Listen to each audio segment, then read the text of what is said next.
Hello and welcome to episode 27 of the Women in Manufacturing's Hear Her Story podcast. My name is Allison Graylis and I am the president and founder of the Women in Manufacturing Association and Education Foundation. As your host, it is my great pleasure to introduce you to our guest for this episode, Jenn Martin. Jenn is the engineering manager at Toyota Motor North America, and she also serves on the Women in Manufacturing Education Foundation board. She's also active in a mentor program with young women joining the workforce. Please help me in welcoming Jenn. Welcome, Jenn. Hey, thanks for having me. Thanks so much for being a part of Hear Her Story and sharing your story today with our audience. So, as we often like to do when we first get started with a conversation with one of our members and a woman in manufacturing, is for you to tell us a little bit about your upbringing. So, those things that early influenced you as a child, things you were interested in, just a little bit about how you grew up. Sure. So a little bit about me. I was raised in a rural area of Western Pennsylvania. One of my many interests has always been creating and building. One of the first fabric mediums that I used was yarn and textiles. So making macrame, sewing clothes, making stuffed animals. I started getting into building and designing sets when I joined stage crew in junior high. I started working with wood and canvas at that point. So starting to bring those ideas from kind of the space in your head into life. Then 10th grade metal shop really just changed my life. It was there that I learned about welding and joining, and that inspired me to go on to take the welding program at our local vocational school. So my 11th and 12th grade years were in the welding program, and then I proceeded on to Pennsylvania College of Technology to pursue an associate's degree in welding and a bachelor's degree in welding and fabrication engineering technology. That's really cool. So you had this early interest in making and creating things, as you said, which first started with yarn and macrame, and then how amazing that you got connected to the metal shop and this opportunity to make things beyond just using textiles. So was that a standard class in your school? Or was it an optional elective? And what were those classes like? Was it a mixed audience of men and women in all ages or grades? In high school, I'm pretty sure there was like 9th grade wood shop and 10th grade metal shop were optional. You could take, what's it called now? Family and consumer science. I believe it was home ec at the time. But metal shop was the one that I was most interested in.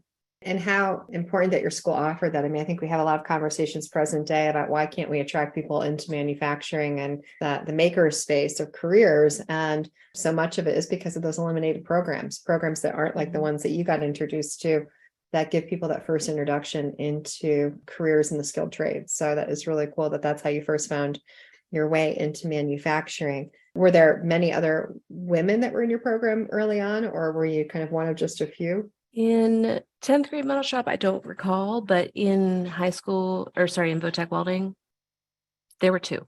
There were two of us. That was it. So you were a small crew of folks who were in the Votech welding program. So as you pursued that in vocational school and learned welding as a career and a skill set, how did you decide then how to apply that into a professional career long-term? Great question. I would say the biggest thing is I took an opportunity that was presented and I went with it. As soon as I had graduated college, I went to a steel mill and got a job as an entry-level operator. So I was doing coil rolling and unrolling, put it through the line for processing. Then I got an opportunity to interview at Toyota, and I have had experiences all throughout the company inside of our welding group. Wow. So how long have you been at Toyota now? I started as a variable workforce member in January of 2006. So it has been 16 years, 17 years. Wow. So soon enough, you'll be celebrating 20 years with them. Absolutely. That is great. I mean, it's a testament to the opportunities that they're giving, as you said, to kind of try different roles, responsibilities to build a career. But obviously, it must be a great place to work if they've retained you, and I'm sure many others at their company.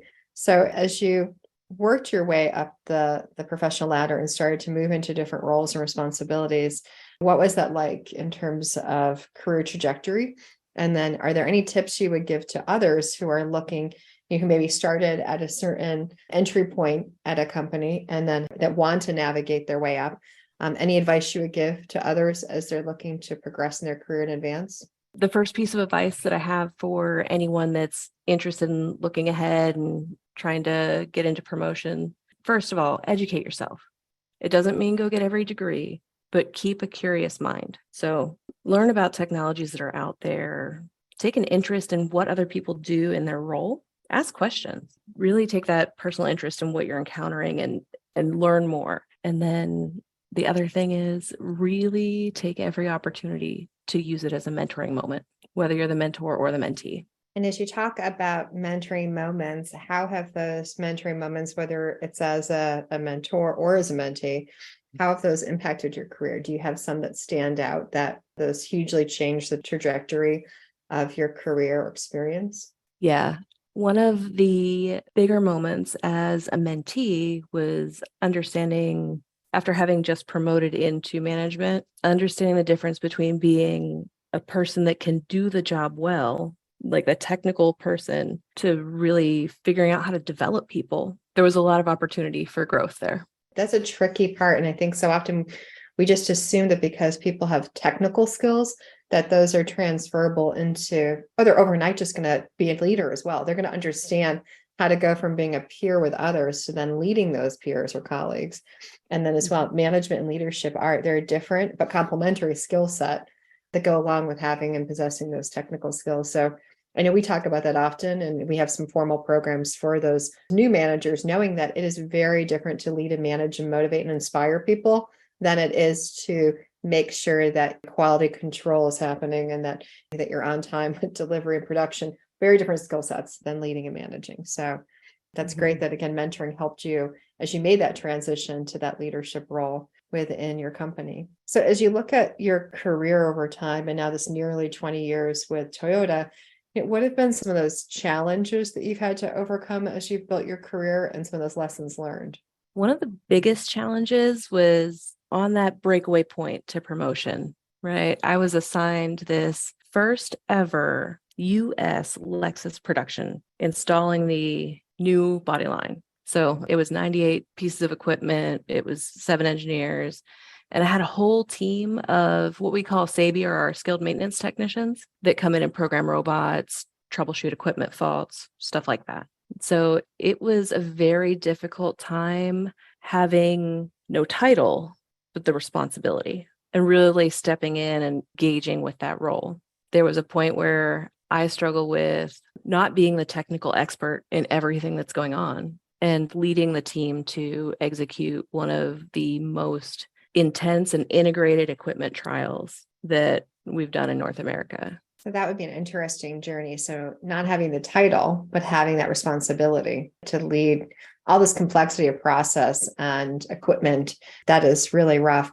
Have there been things that have hugely impacted or helped with your trajectory as you've risen to leadership and now as an engineering manager? Are there development courses that you took?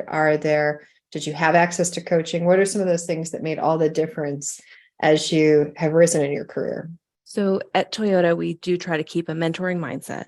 And so one of those big things is making sure that we focus on our core value of respect for people. It's not just respectful communication, but really understanding that no work is solitary, it's not in a bubble, and no job is a one-person endeavor. So through all of those opportunities to really engage with who is my customer, who is the person supplying me the information, the equipment, the tooling, whatever, understanding those relationships and building upon that has helped to develop, as well as available corporate trainings. I've had opportunities to attend Women in Leadership. I've had opportunities to engage with women in manufacturing. I really love the virtual learning series. There's so many different topics that are out there. And internally to Toyota, we have what we call our driving performance program. And so we have a series of goals that we work toward, and we have training content that's geared toward those specific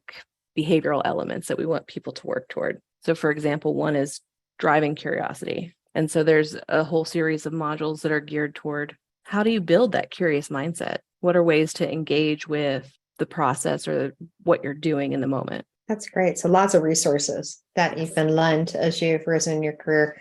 And I love a few things that you said. First of all, around that adoption and that support of this mentoring mindset. And I think that's really great as a company and you as a leader to embrace And I think as well, those comments about curiosity. And I think that's something where I know me as kind of probably that mid-career person. I like to say that even though I'm nearing the big 5-0 in a few years, as we look at the ways that we develop and advance in our careers and experience, I think so often we take for granted there's so many new things to absorb and learn. And so I love that idea of adopting that curious mindset and curiosity. And I know I've tried to make it a practice of mine to each day somehow absorb new information, whether it be through a podcast or reading a new publication or just looking at channels that come in, just so I'm staying abreast of the newest as it relates to industry and technology and leadership topics.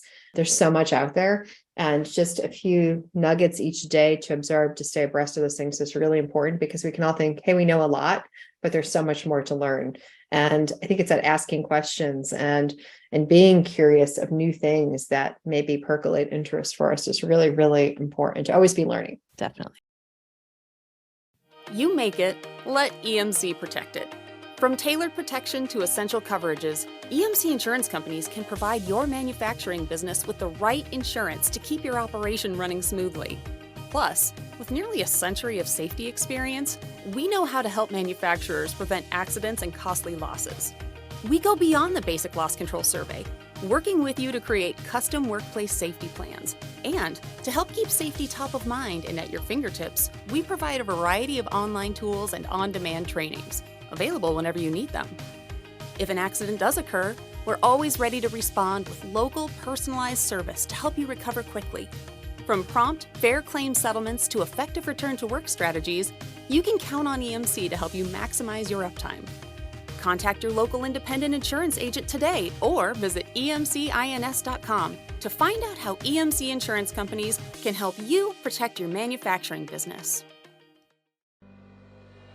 I joined an apprenticeship program instead of jumping right into a job because I wanted to continue my education. In college, I completed 2 certificate programs, and that put me halfway to a degree, and I was looking for a way to finish that degree. And the apprenticeship program gave me that because they pay for my schooling while I'm also working. Sarah Langvin with Trump is one of the many successful women who have gone through a registered apprenticeship program. These programs are proven to attract and retain a strong, solid workforce. I would 100% recommend an apprenticeship program to other women.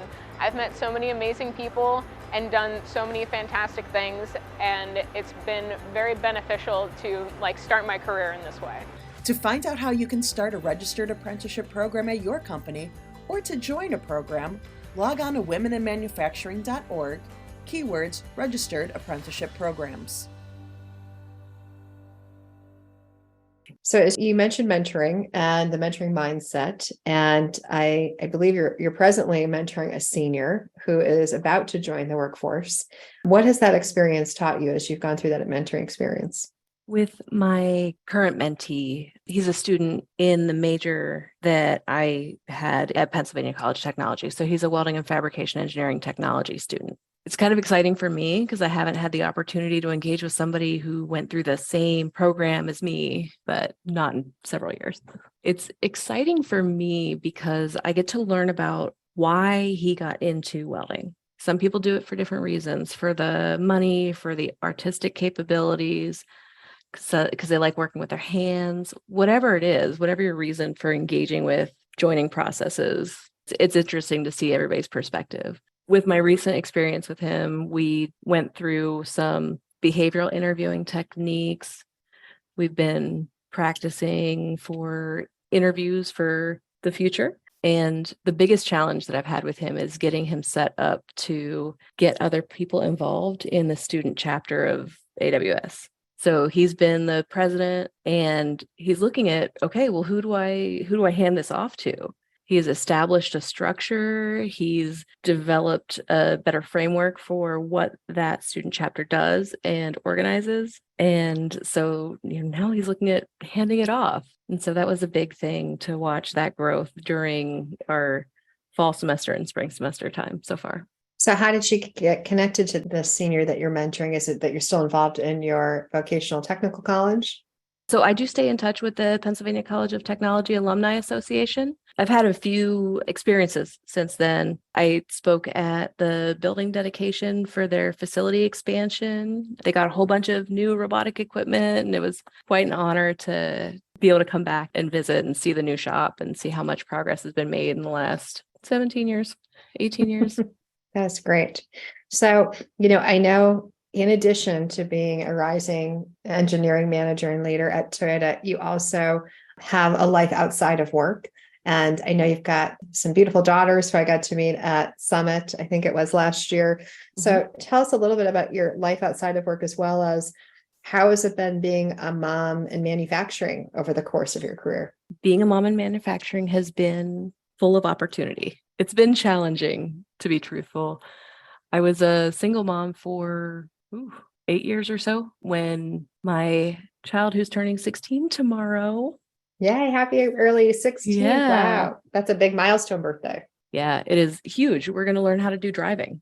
We're going for the permit test tomorrow morning.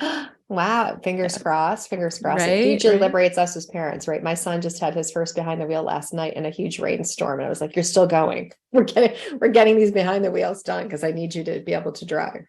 Yeah, you have to do what challenges you, right? Yeah, exactly.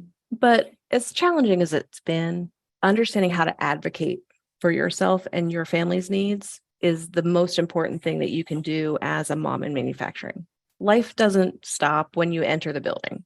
And it's tough when you're trying to figure out where you are in your career and what you need and how to juggle all the things like doctor's appointments and school plays and things like that. But being able to ask for what you need and developing the relationship and rapport with your reporting chain so that the people that work for you understand and the people that are above you understand that this is time that's not flexible.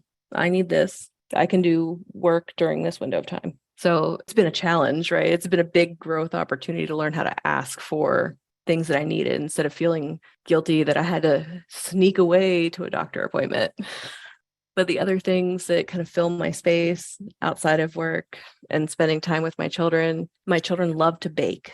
They love to cook. They have awesome pets. Maybe we talked a little bit about how I had a farm. They've always kind of engaged with the different types of animals and learning different care things for chickens, ducks, turkeys, rabbits. And then when I have my little guy, he's 5 years old. It's a whole new world of opportunities and excitement. I am sure. So one of the big things for me is making sure that I can stay on top of my own personal goals and my professional goals while balancing being a mom. My personal goal for this year, I'm trying to take a class at the University of Kentucky Fine Arts Institute every session that they offer. I just started in ceramics. I'm really getting to know what it's like to work with clay as a medium. And then professionally, since Toyota has had kind of a big announcement, maybe you heard we have a new president. With that comes some additional organizational structure changes, new groups that have never existed before as we enter the mobility space, right? So my professional goal is to understand what those groups are, what they do, and meet some people. That's great. So you talked about some of the challenges, unique opportunities as you kind of navigated that personal and professional blend of growing your career while also at the same time being a parent. And I think you brought up something really important that I think many of our listeners would probably relate to, is that at least for us who are probably over age 30, it was different when we had kids. When back in the day, there was a lot of this kind of unspoken, we don't talk about being a parent, we hide the fact that we're a parent. And so I think one of those really positive outcomes post-pandemic is that we understand the full person. And we understand that people have so many demands and they have a life outside of work, which I think is such a huge improvement. I mean, to be able to talk about doctor's appointments, the stress of family and blending it into kind of these work demands, and then as well, just wellness in general, I think is so huge. I remember being a young parent of two kids that are 15 months apart and nearly going crazy because I had, you're trying to do everything and still kind of keep hidden these underlying responsibilities you have with insecurity with childcare or instability with childcare at times and disruptions and sicknesses and schools being closed. It's tough. And so I think it's such an important advancement that we've made as a workforce, that we're more willing to recognize everyone that's the real full person that's coming to work, whether they be male or female, and whether they be a parent or a caregiver or have other responsibilities. It's huge. Absolutely. And technology has advanced so much, even just in the 18-ish years that I've been in the workforce. You couldn't take your computer away from the office. Right. You had to do your work in the building inside the factory, and that was it. But, as technology has improved, we've been able to work remotely when we had those school closures, childcare, instability and security conditions. Then the pandemic happened and we learned how to do it virtual as much as we can. And that has absolutely helped shift from your family is a secret. You are just a person that does this task to this is the whole picture. If you want the whole me to show up, you're getting everything. Yeah, I love that. And, I didn't think about that until recently more.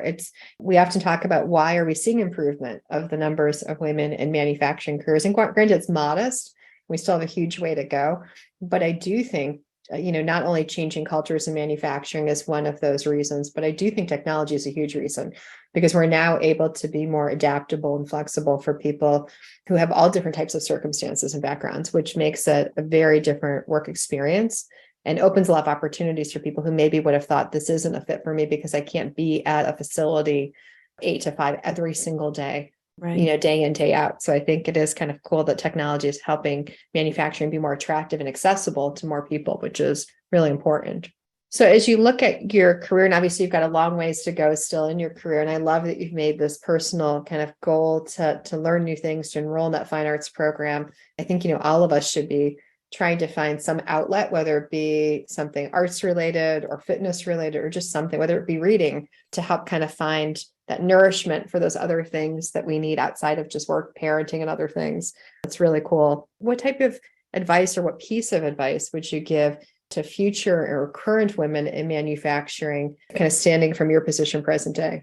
My piece of advice for the next generation of women that are in manufacturing is to keep advocating for change. Like we just talked about, in the past 18 years, I've seen so much of a shift from not having your basic needs met as a person to being able to meet your needs, meet your family's needs, and the company's needs all the way across the board. So please keep advocating for change. Great advice. Advocacy is so important, and to not get complacent with how things are, because there's always improvement that can happen, right? And there's still people being left out of the workforce. We've got to figure out how do we welcome them and have them feel supported. So one other small tangent before we kind of wrap up our conversation, you as a woman welder, there are too few female welders in the industry. How do we get more women to find welding and to engage in welding? Any advice there in the welding space? Because I know that is an area where when we look at position descriptions and our career fairs that we offer and our job boards, so often welders are in high demand. So how do we attract more women into welding? Any advice there? So my experience, shop floor level, was a while ago, and I know that it's still a little rough out there. It's really important to educate the men that are doing the jobs currently into making it a safe space for anybody that wants to learn this skill. As schools and educators, we can open up programs, we can open up opportunities that everybody has to rotate through it, and you might just discover a little spark, That's a welding joke. I thought so. I love the idea of rotation. That's a great way to get other people who maybe will have an interest in welding to pursue it, who maybe wouldn't have thought of it altogether. So that is really good advice.